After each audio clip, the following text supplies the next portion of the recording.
Hi everyone, it's James here. Welcome to another edition of my series Revisiting, where I look back on one particular album. Today I thought it was time that we looked at an Elvis Costello record because I haven't done one yet, and this is one that I listened to earlier this week, so I thought it would be a good time to look at it. So this is Trust by Elvis Costello and The Attractions, their fifth album, and this came out on the 23rd of January 1981 on F-Beat Records. It had been recorded between October and November of 81.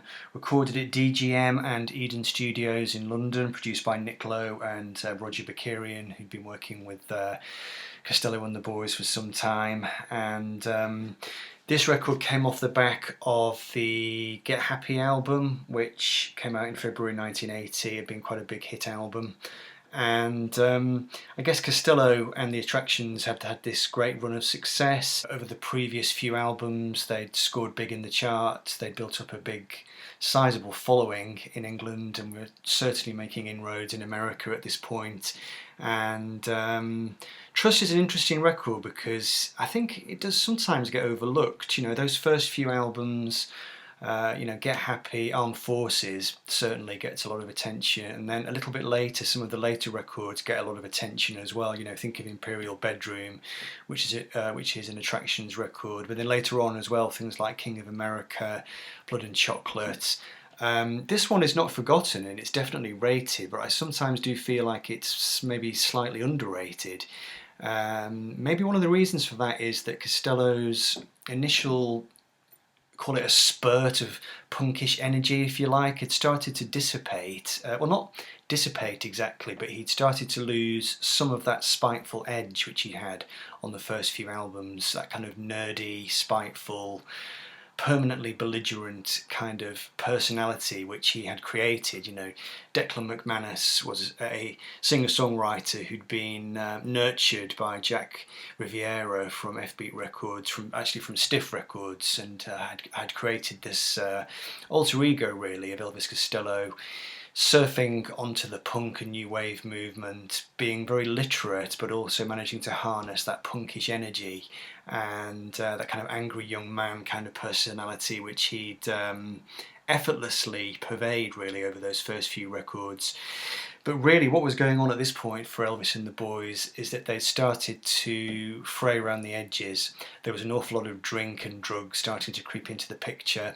Elvis's marriage was on the rocks, was starting to come apart, and this record is largely a catalogue of those things happening really, those negative influences starting to happen in his personal life, in his professional life. The Attractions, they being Pete Thomas on drums, Bruce Thomas on bass, the brilliant Steve Naive on keyboards. They'd never really got on like a house on fire, but now they were starting to really, bicker, argue in the studio, and because of the drink and drugs that was starting to be imbibed, there were a lot of personality clashes starting to happen. I've got a couple of quotes here which illustrate it. So Costello himself, he described the sessions as often frantic, swinging from elation to despair. And then in his 2015 memoir, he said, Trust, the sessions for Trust were easily the most drug-influenced of my career.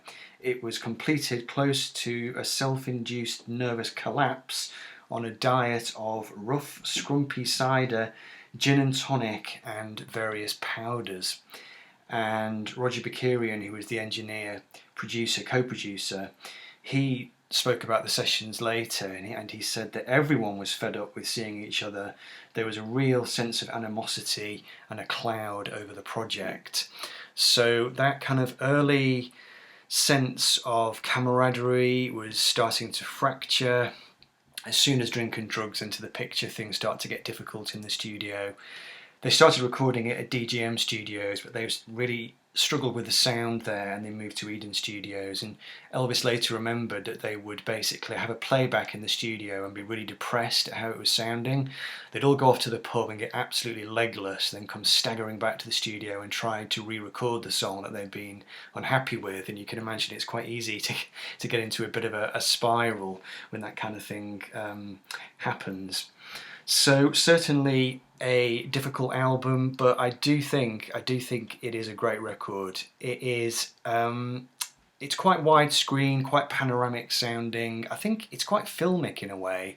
Elvis's songwriting was starting to expand into new directions. A huge number of styles on this record, and I was just reading up about it. It's really interesting to find just how many influences Elvis was starting to imbibe into his music. I mean, he'd always been that way. He'd always been somebody that was very influenced by other things. You know, think of the Beatles, the band. You know, lots of different influences in his music. The Get Happy album had been his Motown, sort of a Motown tribute record in a way, and he did carry on the soul influence into this record, but it was a little bit more, well, quite a lot more mixed in with other stuff that was going on. So just a quick snapshot. So the track Clubland, apparently he was influenced by the Police in the writing of that one. You'll Never Be a Man, he had the Pretenders in mind. White Knuckles apparently was XTC.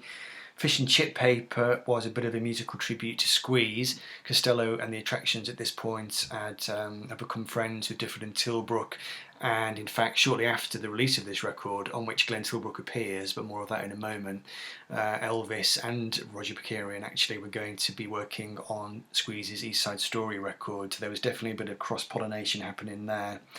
Big Sister's Clothes apparently borrowed a bass line from The Clash, and then you had the more old school influences. Lover's Walk has got a Bo Diddley beat, really fantastic sounding. And then as well as that, Elvis was starting to draw on his father's influence, Ross McManus, who'd been a band leader of course back in the day, and some of those more traditional American songwriters were definitely starting to influence Costello's writing, you know, Cole Porter, Sinatra, and so forth. But as well as the musical influences, there's quite a lot of personal stuff happening. So the songs on this record, which are about Elvis's failing marriage, are Different Finger, which is a bit of a country song, a bit of a George Jones tribute really. Lover's Walk, Shot with His Own Gun, which is an incredible piano torch ballad really, and it's full of self-reproach. I think that's the thing with this record. The previous albums that Costello had done, particularly on the first couple of records, it was all bile and spite really, and it was very much thrown out, you know, accusing other people of various things and being very spiteful and maybe even a little bit derogatory. But on this record it's starting to turn inward, so it's starting to go from spite into self-reproach really. And I guess again that might be one of the reasons why this record is sometimes a little bit undervalued. I think that kind of spiteful edge was definitely starting to morph into something more self-referential. As well as the songs about his marriage falling apart, you also had some songs about the recent UK tour which the band had done, where they were really starting to fray around the edges. Costello's voice wasn't in very good shape, the band were falling out, fighting on stage, etc. And so the songs that were written about that particular tour were Clubland, Pretty Words, and White Knuckles. And you know, you can kind of tell that song title, White Knuckles, it definitely evokes this image of violence and you know, not very nice kind of urban scenes. So yeah, definitely not a happy album, not an upbeat album, but one with a huge amount of musical diversity on it. Some great performances, despite the fact that the band were not on the best behaviour. I mean, just in terms of the lyrics, we could be here all day, you know, examining the words. Quite dense lyrics on this record. The songs are quite hard to interpret. But if you take the album title Trust as being a kind of ironic title, and you get some sense of the general theme of the record is one of lack of trust really. In fact, the cover, it was meant to be a bit of an ironic cover. It was meant to be just a photo of Elvis looking particularly untrustworthy and shifty, and quite a few of the songs have that theme, you know, people not being able to trust each other, people having a distorted view of each other, falling short of each other's expectations, etc. and so forth. So yeah, I mean, there are some songs which have definite specific themes. Clubland targets people who back in the 80s frequented certain types of nightclubs. You had gangsters, drug addicts, and there are some critics who read this song really as being a bit of a metaphor for England in the 1980s. Elvis was a political songwriter really. He wasn't the most political songwriter, but he was definitely in the 80s moving more into that area. You know, think of the songs, think of the anti-Thatcher stuff that he did later on, and he definitely had a political bent to his lyrics, and that was definitely starting to come through on this record.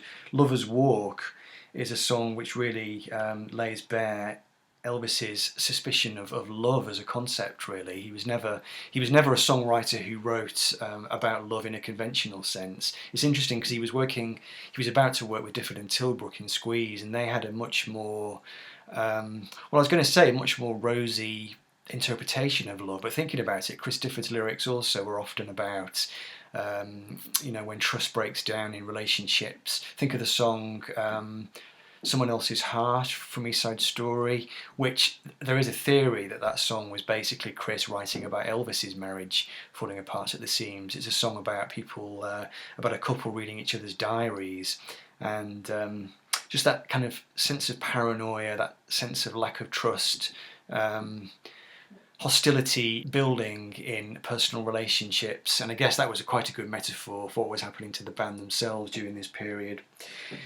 The album was quite well received in the UK. Alan Jones of the Melody Maker said that Costello's vision is as fierce as ever, but the malice has gone. And like I said before, there was this kind of perception that kind of angry edge to Costello was starting to dissipate a little bit, or it was starting to turn inward. The camera was starting to turn inward. Village Voice in the States, Robert Christgau, said this is rock and roll as eloquent, hard-hitting pop. So it was definitely, at the time, it was seen as being a really artistically satisfying and successful record. It got to number 9 in the UK, got to number 28 in the US, so Elvis was actually close to peaking at this point in the US. After this album, after they worked with Squeeze, after Costello and Bakarian worked with Squeeze, The Attractions went on a kind of infamous tour of the US with Squeeze as support, and there was all kinds of ructions on that tour. It was quite a tour really, and Elvis got into trouble for getting into a drunken altercation with Stephen Stills in a barside cafe, where apparently Elvis said something racist about Ray Charles, and really he kind of sabotaged his chances of becoming a big star in America on that tour just because of his bad behaviour. So after this record, he definitely started to lose a bit of lustre in the States. He was still a cult artist, and in fact Costello has remained a cult artist in America. He's still got a big following in America, but at that point he'd signed his own career's death warrant, I think, in terms of being maybe the next Bruce Springsteen. Anyway, it's a fine album. Just a quick look at the inner sleeve, because it's worth looking at the wonderful photograph of the 1930s style club there with Elvis proudly centre stage. You have various people in the audience, including here Glenn Tilbrook on the far right here. I should have mentioned actually the track that he sings on this record. There's a duet Costello and Glenn Tilbrook sing on From a Whisper to a Scream, which is quite an iconic new wave duet really. And the story behind that one was Costello was just so wrecked in the studio. He was trying to lay down a guide vocal for the song, and he couldn't do it. His voice was shot to hell. So Tilbrook came over, helped him with it, and then they ended up leaving Tilbrook's voice on the track, and then Costello ended up singing his parts as well. So that turned into a great duet. Martin Belmont is also on that track as well, from Graham Parker and the Rumour. Not sure if he's pictured on the sleeve as well, but he's certainly got the other members of the Attractions on there. You can see Pete Thomas at the back, and you've also got, I can see Nick Lowe there playing a saxophone. So great Nick Lowe production on this record. Nick Lowe and Roger Bakarian doing a fine job of handling the increasingly sophisticated web of sounds which Costello and the Attractions were starting to create. Great drumming from Pete Thomas, very incisive, brilliant bass work from Bruce Thomas, and of course amazing keyboard work from Steve Naive. So they were still really at the top of their game, even though maybe as friends and colleagues they were definitely starting to come apart at the seams. Anyway, that was Trust, Elvis Costello and the Attractions from 1981. Hope you enjoyed the video, and I'll be back soon. Take care, bye for now.